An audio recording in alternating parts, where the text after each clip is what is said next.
आज मैं लेकर आया हूं हिंदी के स्पेशल एग्जाम स्पेशल क्लास, जिसमें आपको समास पहचानने में समस्या होती है। 1 नंबर का बोर्ड का क्वेश्चन है और जो बच्चे बिहार बोर्ड के उनके ऑब्जेक्टिव के क्वेश्चन आते हैं।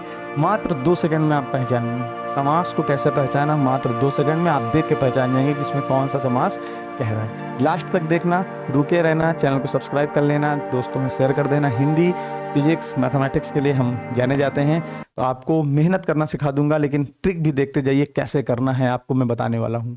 कोई नहीं बताएगा आपको। एग्जाम बहुत नज़दीक है, इसलिए ऐसे वीडियोस लाना बहुत ज़रूरी है जिसमें आपको अंतिम क्षणों में बेहतर फायदा हो सके, और उसके लिए मैं काम कर रहा हूँ। चलिए शुरुआत करते हैं। भाई समास की बात क्या है? देखो, समास पहचानने के लिए बेसिक चीजें भी समझते रहिए। समास पहचानने के लिए उनके प्रकारों के आधार पर कुछ आसान ट्रिक्स का उपयोग किया जा सकता है। जैसे अगर मैं बात करता हूँ यथा, जैसे उपसर्ग लगे होते ना शब्दों के आगे, यथावत है, ठीक है, अपमान है, ठीक है, इस तरह के शब्द लगे होते हैं। पुरुष समास में विग्रह करने के लिए जैसे तत्पुरुष समास आ जाता है, तो हम लोग ध्यान देते हैं कि उसमें विग्रह होता है का, की, के। जैसे माता, माता का लड़का है ना, पिता का लड़का। जो कि समास का पहला संख्यावाचक होता है, उसमें संख्याएं बताई जाती, जैसे पंच, पंच विभूति, गजानन, पंचानन, ठीक है, चतुरानन, तो संख्या दी जा रही, ठीक है।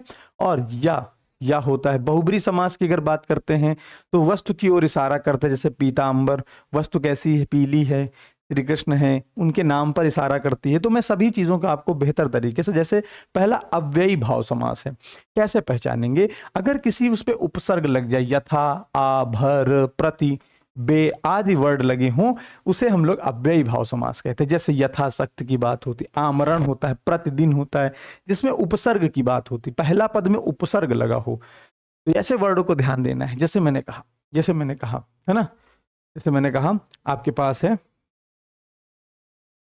अनुराग, ठीक है, मेरा ही नाम ले लीजिए। अनुराग में कौन सा समास है? तो देखो, अनुराग में अनु, अनु क्या है? उपसर्ग है। क्या है? उपसर्ग है। अनु उपसर्ग है, राग अलग है, तो अनु उपसर्ग लगा, अर्थात ये अव्ययी भाव समास हो जाएगा। ठीक, सुधाकर, ठीक, कर, कर मतलब होता है हाथ, सुधा मतलब होता है अमृत, ठीक। तो सुधाकर, सुधा क्या है आपके पास? उपसर्ग, ठीक, सुधाकर, ठीक।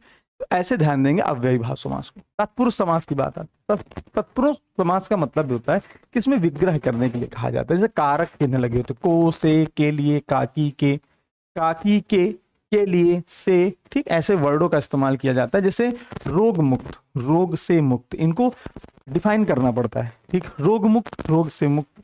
गौशाला, गौ में शाला, ठीक, गौ में शाला, ये गौओं की शाला, गाय की शाला, देखो गाय की शाला, ठीक, बात क्लियर है।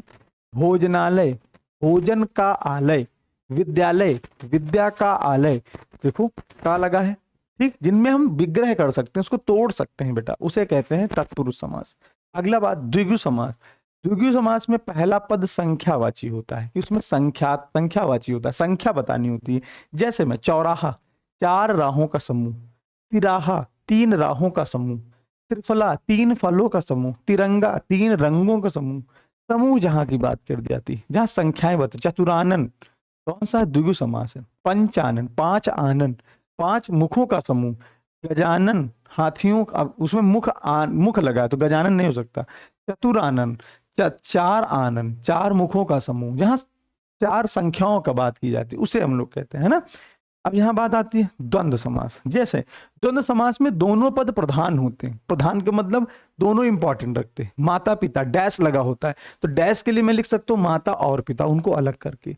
जल वायु, जल और वायु, वर्ड में और या लगा होता है, ठीक, बात क्लियर है। जिसमें या लगा हो और लगा हो उसे हम लोग बोलते हैं द्वंद्व समास। और लास्ट में आता है बहुब्री समास। बहुब्री समास की पहचानने की व्यक्ति, इसमें क्या है, किसी व्यक्ति के वस्तु की ओर इशारा करता है, कोई व्यक्ति, कोई तीसरा व्यक्ति किसी वस्तु की ओर इशारा करता है। जैसे पीतांबर, पीला हो अंबर जिसका, अर्थात श्री कृष्ण, ठीक। त्रिनेत्र, 3 नेत्र हो जिसके।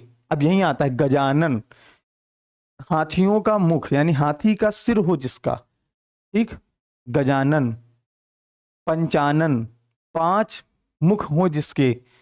चतुरानन, 4 मुख हो जिसके, अर्थात 4 मुख किसके हैं? ब्रह्मा के। पंचानन 5 मुख हैं हनुमान जी के। इस तरह से नाम के लिए अलग अलग थी। कोई व्यक्ति इशारा करता है ना, पीतांबर जिनसे कहा जाएगा, है ना। जैसे लंबोदर, लंबोदर का मतलब लंबा हो उदर जिसका, मतलब पेट, भगवान गजानन, ठीक, भगवान गणेश के बारे में कहा जाता है।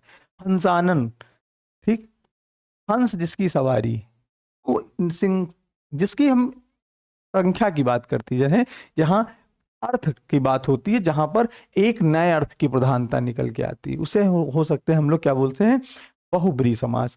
तो सभी समासों को 2 सेकंड में आप पहचान सकते हैं उनके इन पॉइंट से। इसकी पीडीएफ मैं टेलीग्राम में आपके लिए डाल देता हूं, आप उससे पढ़ के अच्छे समझ लीजिएगा, क्योंकि बहुत इंपॉर्टेंट है। 2 नंबर मतलब बोर्ड के 2 नंबर, टॉपर 1 नंबर से पीछे हो जाता है, इसलिए एक एक नंबर के क्वेश्चन मैं आपको हिंदी में पढ़ाने वाला हूँ। कैसे पढ़ना इसलिए मैं बताने वाला हूँ, ध्यान पूर्वक इन सभी को सुनेंगे। तो आशा करता हूँ आपको समझ में आया होगा। अगर आया है तो कमेंट के बॉक्स नीचे लिख दीजिएगा और चैनल को अपने दोस्तों में शेयर कर दीजिएगा। ये वीडियो लाखों बच्चों देखना चाहते हैं, लाखों बच्चों तक पहुंचना चाहिए, आप इसको शेयर कीजिए। आपको 5 मिनट में मैंने वैल्यूएबल चीज बता दी है, इसके अलावा आपको कहीं कुछ मिलेगा नहीं, ठीक है। आप इसको शेयर कर दीजिएगा। और मैं कहना चाहता हूं कि जितना शेयर करेंगे उतना मेरे लिए अच्छा है, मैं आपके लिए उतना ही अच्छी मेहनत के साथ काम करता रहूंगा। जय हिंद, नमस्कार, वंदे मातरम।